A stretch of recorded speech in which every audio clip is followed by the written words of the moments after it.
Caroline Levitt had faced countless interviews before, some civil, others combative, but none had ever made her hesitate.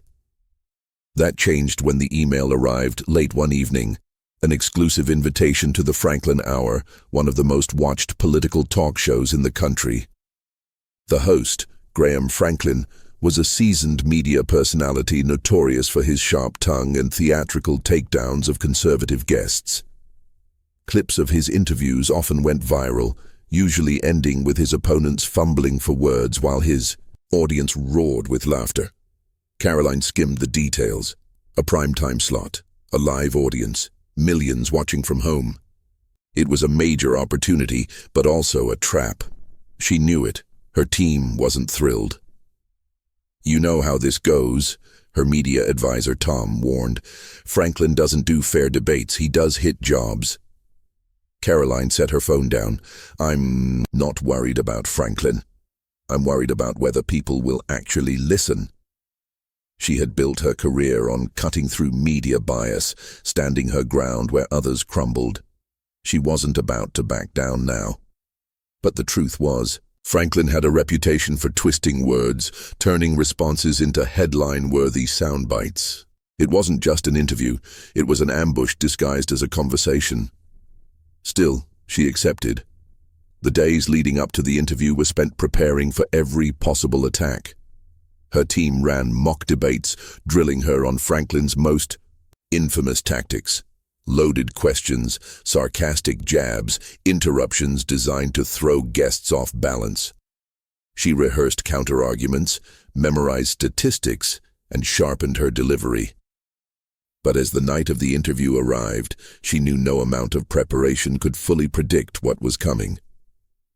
The studio in Los Angeles was sleek and modern, with massive LED screens and blinding lights.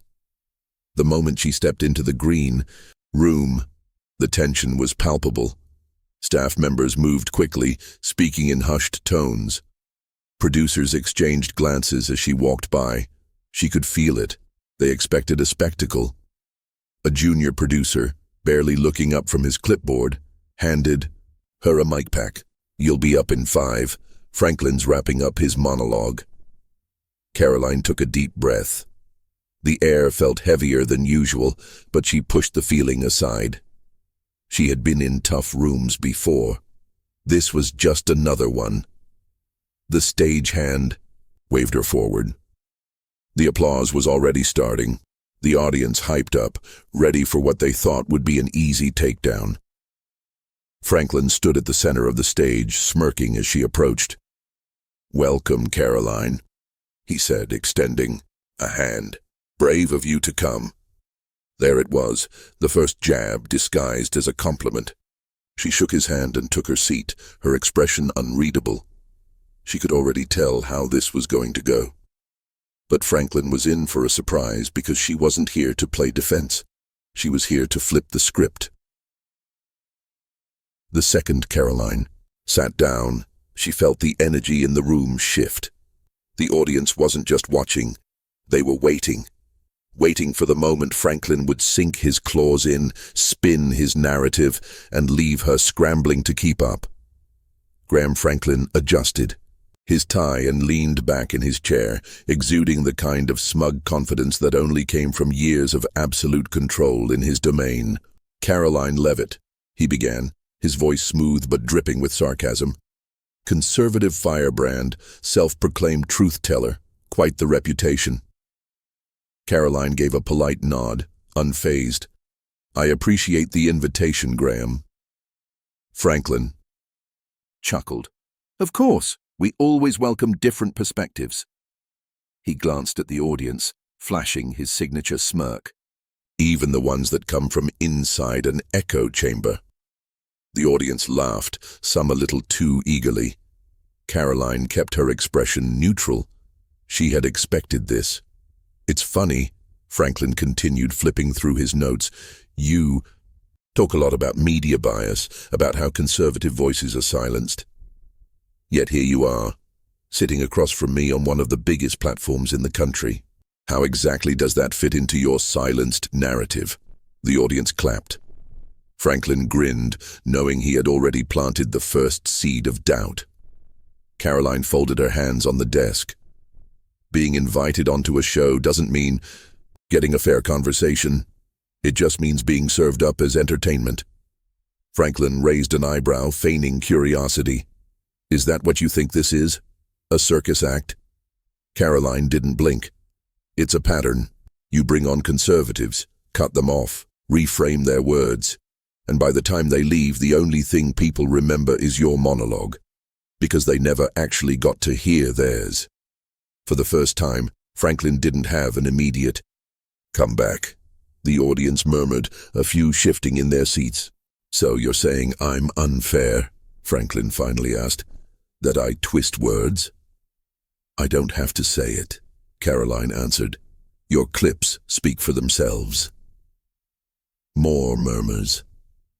Franklin cleared his throat, straightening in his chair. His confidence wavered for just a second, but it was enough. Still, he wasn't going to let her control the narrative. He leaned forward, his expression shifting into something calculated. Let's talk about truth then, shall we? He said, flipping over a sheet of paper. Because I have some of your past statements here, and I'd love for you to clarify them. Caroline saw it coming. The setup. Franklin's favorite. Tactic. Bringing up quotes without context, forcing his guest to either defend something misleading or waste time correcting the record. She knew she had to be sharp. Go ahead, she said, meeting his gaze. Let's talk about truth. Franklin smiled, sensing his moment. He looked down at his notes. You once said, and I quote, the mainstream media would rather push propaganda than admit the facts. He set the paper down. Do you really believe that, Caroline, or is that just something you say to rile people up? He leaned back, confident he had her cornered. But Caroline didn't flinch. I believe the facts speak for themselves, she said. So let me ask you, Graham, how many times has this network had to retract a story in the last 2 years? The audience went silent. Franklin's smirk flickered just for a moment. Caroline continued. How many times has the media run with a narrative before getting all the facts? And when that narrative turns out to be wrong, how often is the correction given the same airtime as the original story? A shift. The laughter that had come so easily earlier was gone. Franklin's jaw tensed slightly. He shuffled his papers, buying himself a second to regroup. Caroline could see it. The discomfort creeping in. He had expected a fight. He hadn't expected a mirror. Franklin recovered quickly, flashing a tight-lipped smile as he leaned forward, hands folded like a teacher about to correct a misbehaving student. You know, Caroline, he said smoothly, that's a great deflection, but we're not here to talk about my network. We're here to talk about you and your claims. So let's stick to that, shall we? Caroline didn't miss a beat. I thought we were here to talk about the truth. If the media claims to be objective but routinely shapes narratives to fit a specific agenda, isn't that relevant? Franklin let out a forced chuckle, shaking his head. That's a clever way to dodge the question, he said, holding up a printed quote. Let's try this again. You once said, the government and media work together to suppress inconvenient truths. That sounds a lot like a conspiracy theory, doesn't it? There it was, the setup. The moment where he would attempt to paint her as a fringe extremist, someone too radical to be taken seriously. If she pushed back too hard, she'd be labeled paranoid. If she softened her stance, she'd be accused of backtracking. Caroline took a breath, steadying herself. It's not a conspiracy theory, if it's documented fact, she said plainly. The government has pressured tech companies to censor certain information. There are emails proving it, public records confirming it. If that's a conspiracy, it's one backed up by their own paper trail. The audience murmured. A few heads in the crowd turned, whispering to each other. Franklin's jaw clenched, slightly before he plastered on another smirk. And yet, he said, tapping his fingers against the desk, The biggest media outlets in the country don't report it the way you do. Why do you think that is? Caroline tilted her head. Because they benefit from it. A noticeable shift in the room. The audience was no longer just listening, they were processing. Franklin's fingers tapped faster. Oh, so now the entire mainstream media is corrupt. He shot back, his voice rising slightly. Every single journalist is in on this grand scheme. Caroline gave him a small, almost amused smile. You're proving my point right now, Franklin. He blinked. Excuse me. She gestured around them. Look at how you're framing this, she said. I never said every journalist, but instead of addressing the facts, you're turning this into a caricature, like I'm some lunatic, ranting about shadowy figures in a dark room. That's how you control the conversation. Not with facts, but by making the person presenting them look ridiculous. Another murmur from the audience. Franklin glanced toward the producers. The energy in the room had shifted. He could feel it. He was losing control. But he wasn't done yet. Franklin inhaled sharply, then suddenly leaned back, spreading his arms. All right, Caroline, he said, adopting a more casual tone. Let's move on to something simpler, something everyone can agree on. That was another tactic. When, cornered, pivot, reset the battlefield. Caroline braced herself. Franklin pulled out another sheet of paper. Let's talk about January 6th. The audience stirred. Caroline saw the trap instantly. It was always the go-to subject, the moment, where any conservative guest was forced into a no-win situation, either denounce their base or be accused of defending extremism. Franklin adjusted his glasses. You've been very critical of the media's coverage of the event, he said. So let's be crystal clear. Do you believe it was an insurrection? Caroline met his gaze. I believe violence is wrong. I believe political violence is wrong, whether it happens in a federal building, outside a courthouse, or on city streets. Franklin's smirk returned. That's a nice rehearsed answer. But it's not what I asked. Caroline didn't budge. I answered the question. You just don't like the answer. The audience shifted again. Franklin exhaled, tapping his notes. His frustration was starting to show. The control he once had over the conversation was slipping through his fingers. And for the first time, in a long time, the audience wasn't on his side. He could feel it. But instead of backing off, he decided to push harder, and that was his biggest mistake. Franklin's patience was wearing thin. He had thrown every trick in the book at her, sarcasm, misdirection, condescension. But Caroline wasn't budging. Worse, the audience wasn't reacting the way they usually did. This wasn't going his way. He needed something bigger, something. Franklin glanced down at his notes, then back up at Caroline, his expression shifting. All right, he said, his voice lower now. Since we're talking about truth, let's talk about you. Caroline didn't flinch. Franklin leaned forward, his fingers drumming against the desk. You talk a lot about accountability, transparency, and honesty. But let's put that to the test, shall we? The studio was silent. Franklin flipped to a page in his folder. Caroline, you've worked in politics. You know how the game is played. You've defended people who have made inflammatory statements, people who have spread misinformation, and yet here you sit, acting as if you're above it all. Caroline raised an eyebrow. Is there a question in there, or are we just throwing out accusations? Franklin's lips curled into a smirk. Fine, let's make it direct. Have you ever misled your audience? There it was, the loaded question. A question designed not for an honest answer, but for a sound bite. Caroline knew exactly what was happening. If she hesitated even for a second, Franklin would seize it. If she answered no, he would accuse her of arrogance, If she said yes, he would use it as proof that she was a hypocrite. She inhaled slowly, then responded. I speak about what I believe to be true based on the information available at the time. If new facts emerge, I acknowledge them. That's called intellectual honesty, and it's something we could use a little more of in media today. Franklin's smirk faltered. That wasn't the response he wanted. The audience was locked in, watching him now, not her. He had to regain control. That's convenient, he shot back, flipping through his notes again. Because I have a few examples where your intellectual honesty seems a little selective. Caroline crossed her arms, waiting. Franklin cleared his throat.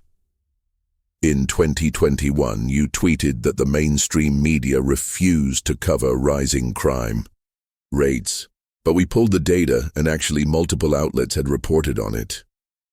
Caroline didn't blink. Which outlets? And how much coverage did they give compared to, say, celebrity gossip or political drama? Franklin looked down at his notes, flipping through them. The moment dragged too long, and in that second, the audience felt it. He didn't have the numbers. Caroline smiled slightly. See, that's the problem, Graham. The media loves to say, oh, we covered it. But they never talk about how they covered it. Was it a passing mention? A buried article? A segment at 2 a.m. when nobody was watching? Franklin's face tensed. He opened his mouth, but Caroline wasn't finished. Because I can tell you how they covered other stories, ones that fit their narrative. Wall-to-wall coverage, headline after headline, panel discussions, opinion pieces, viral clips. So sure, maybe they technically covered crime. But did they prioritize it? Did they treat it as seriously as they should have? Or did they downplay it because it didn't fit the preferred message? The audience shifted. Franklin clenched his jaw, his fingers tightening on his notes. He was losing control. That's when it happened. His frustration boiled over and he snapped. Oh, give me a break, Caroline, he blurted out, his voice sharp. You act like some kind of victim when in reality, you're just another talking head pushing propaganda like everyone else. The room froze. Even the audience, who had been so eager to laugh at his jabs earlier, was stunned into silence. It was the first time in years that Franklin had lost his composure on live television. Caroline leaned back in her chair, her expression calm. She didn't have to say anything. He had just proven her point for her. Franklin knew it too. He exhaled sharply, adjusting his tie, trying to recover, but it was too late. Because the moment had already gone viral. The silence in the studio stretched uncomfortably. Franklin's outburst had landed like a brick through glass, jarring, messy, and impossible to ignore. Caroline didn't need to respond. She simply watched as Franklin tried to claw back control of the room, adjusting his tie, shifting in his seat, forcing a grin that no longer looked confident. The audience wasn't laughing anymore. The producers must have sensed the shift too, because a sharp voice suddenly cut through Caroline's earpiece. We're going to commercial. Franklin barely nodded before the studio lights dimmed and the screen faded to black. The theme music played, but nobody was paying attention. As soon as the cameras were off, Franklin yanked off his earpiece and threw it onto the desk. What the hell was that? He muttered under his breath. Caroline remained seated, unshaken. That was you losing your temper. Franklin let out a short laugh, but it wasn't amused, it was frustrated. The producers were already scrambling around him. One whispered in his ear, another gestured toward the control room. Caroline caught snippets. Twitter is blowing up. We need to address it when we're back. Do we pivot? They were panicking. One of Franklin's assistants approached Caroline cautiously. Miss Levitt, would you like some water? No, I'm fine, she said. She wasn't the one who needed cooling down. Meanwhile, Franklin rubbed a hand over his face, muttering something to his producer. Damage control. That's what this was now. Caroline could already imagine the spin they were going to put on it. Maybe they'd edit the clips later, cut out the parts that made him look bad. Maybe Franklin would crack a joke about it in the next segment, pretend the whole thing was just a little heated discussion. But what he didn't realize was that it was already too late. Even before the commercial break ended, the moment had exploded online. The clip was everywhere. Twitter, Facebook, YouTube. People were dissecting it in real time. Did Franklin just completely lose it on Caroline Levitt? I've never seen him this rattled before. She got under his skin bad. This is exactly why people don't trust mainstream media. Look how fast he resorted to personal attacks. And then came the memes. Screenshots of Franklin's face mid-outburst, gifs of Caroline's calm, almost amused expression. Some had captions like, "When the debate doesn't go as planned," or "Franklin when he realizes he's not in control anymore." Even people who didn't usually agree with Caroline were weighing in. I don't like her politics, but she handled that interview like a pro. Say what you want about her, but Franklin just made a fool of himself. Within an hour, the video had millions of views across platforms.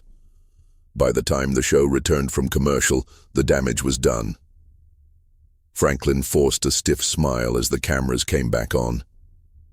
His voice was lighter, almost playful, as if the last 5 minutes hadn't just happened.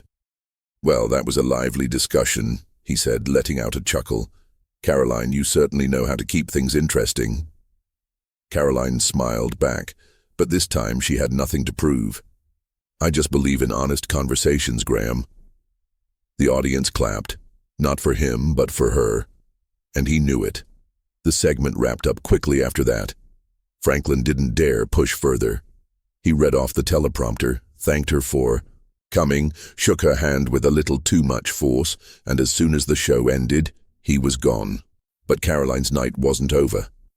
As soon as she stepped out of the studio, her phone was flooded. Her team, journalists, supporters, even critics, everyone wanted a comment. News outlets were already writing headlines. Graham Franklin loses his cool in fiery exchange with Caroline Levitt. Caroline Levitt exposes Franklin's bias on live TV. Talk show host has meltdown after guest pushes back. Some tried to frame it differently. Caroline Levitt sparks controversy with host. But the internet had already decided the narrative. Franklin wasn't the hard-hitting journalist challenging the system. He was the face of media arrogance getting caught in real time. Caroline knew moments like this weren't just one-off TV clashes. They were part of something bigger, a growing frustration with how public discourse was being controlled, packaged, and manipulated. She didn't go on that show expecting to win anything. She went to be heard. And for once, the audience got to see what happened when someone refused to play the game. But the real question was, what would Franklin do next? Would he own his reaction, admit he was wrong, or would he, like so many before him, double down and play the victim? Caroline had her guess, and soon the world would find out. The morning after the interview, the media erupted. Every major news outlet covered the moment, each spinning it in their own way. Some framed Franklin's outburst as a passionate response. Others called it an unprofessional meltdown. But the internet had already made up its mind. Clips of the interview dominated social media. The uncut version, where Franklin lost his cool, had tens of millions of views overnight. It was clear. People weren't just talking about what happened, they were analyzing what it meant. By midday, Franklin released a statement on his show's official account. Last night's interview with Caroline Levitt was a spirited discussion. While I stand by my questioning, I regret that I let my frustration show. I believe in tough conversations, and I welcome opposing viewpoints. I appreciate Caroline for coming on and engaging in the debate. The wording was carefully chosen. He wasn't apologizing, but he also wasn't doubling down. He wanted to seem reasonable without fully admitting he had lost control. But Caroline knew better. She had seen it before, a PR-crafted response, designed to smooth things over without addressing the real issue. And she wasn't the only one who noticed. The reaction to Franklin's statement was brutal. Translation: I got wrecked on live TV, and I don't want to talk about it. He didn't let frustration show. He lost it because he couldn't handle someone pushing back. Just admit you were out of line, Graham. It's not that hard. Meanwhile, Caroline's platform exploded. Her followers doubled, then tripled. Podcasts and news outlets flooded her inbox, all wanting her to speak about what happened. But Caroline wasn't interested in victory laps, because for her this wasn't about one debate, one interview, or one viral moment. It was about something much bigger. In the days that followed, people kept debating what happened. Some tried to defend Franklin, saying he was just frustrated. Others said he had exposed himself as the exact thing he accused others of being, a biased figure who couldn't handle real discourse. But one thing was undeniable. People saw the truth for themselves. No carefully edited segment, no misleading headlines, just the raw moment where someone who controlled the narrative lost control. And that was why it mattered. Because this wasn't just about Franklin. It was about how conversations in America were being shaped, about how media figures could shut down discussions instead of engaging in them, about how people were tired of being told what to think. Caroline knew she had struck a nerve, and that's what scared them the most. A week later, Franklin's show returned to its usual format. His team never mentioned the interview again. It was clear they were trying to move on, but the internet never forgets. And neither did the people who saw what happened that night. Caroline knew there would be more battles ahead, more moments, where people in power would try to control the narrative. But she also knew something else. The more they tried to suppress real conversations, the more people would start paying attention. And once you see through the game, you never look at it the same way again. If you took something away from this story, don't just let it end here. Think critically, question everything, and most importantly, never be afraid to speak up, because the moment you stop speaking, they win, and we can't let that happen.